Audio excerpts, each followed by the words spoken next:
மார்க்கத்தை பேணினாதான் உண்மை முஸ்லிம். அல்லாஹ் சொல்றான் உதுகுலு ஃபிஸ்ஸில்மி காஃபா, மார்க்கத்தில் முழுசாக நுழையுங்கள்.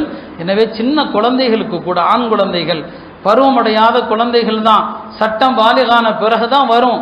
அந்த ஆண் குழந்தைகளுக்கு சின்ன குழந்தையா இருந்தா கூட அதுகளுக்கு தங்க மோதிரம், தங்க செயின் போடாதீங்க. ஒரு ஆணுக்கு அழகே எதுவுமே இல்லாம இருக்க, ஆடை மட்டும்தான். அணிகலன் ஆண்களுக்கு அல்ல, அணிகலன் என்பது பெண்களுக்கு மட்டும்தானே தவிர ஆண்களுக்கு அணிகலன் கிடையாது. பெண்கள் போடணும் ஏதாவது. நபி ஸல்லல்லாஹு அலைஹி வஸல்லம் அவங்க பெண்கள் எதுவுமே அணியாம இருந்தா கண்டிச்சாங்க. இது என்ன ஆண்களை போல் இருக்கிறதுன்னு கேட்டாங்க. ஒரு அம்மா கையில எதுவுமே இல்லை, இது என்ன ஆம்பளை கை மாதிரி இருக்கும் கை, கண்டிச்சாங்க அதை.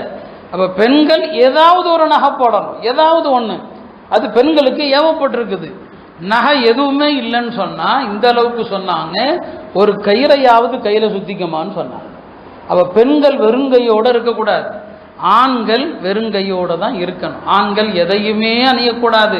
நான் சொன்ன வெள்ளி மோதிரம் கூட உலமாக்கள் பலரும் மக்ரூஹ் தான் சொல்றாங்க, அது போடாதீங்க, தேவையில்லை, விட்டுருங்கன்னு சொல்றாங்க.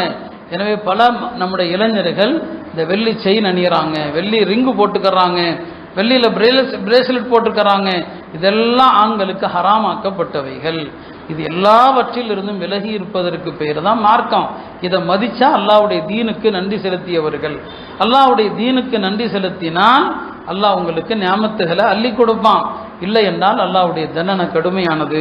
எல்லாம் அல்ல அல்லாஹ் இது போன்ற மார்க்க விரோதமான எல்லா செயல்களிலிருந்தும் நம் சமுதாயத்து ஆண்களையும் பெண்களையும் பாதுகாப்பானாக. எல்லா வகையான கலாச்சார சீரழிவுகளிலிருந்து அல்லாஹ் நம்மை பாதுகாத்து அருள் புரிவானாக.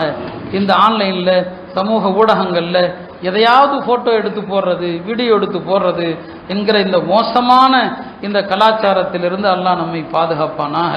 வாஹிரு தஅவானா அனில் ஹம்துலில்லாஹி ரப்பில் ஆலமீன்.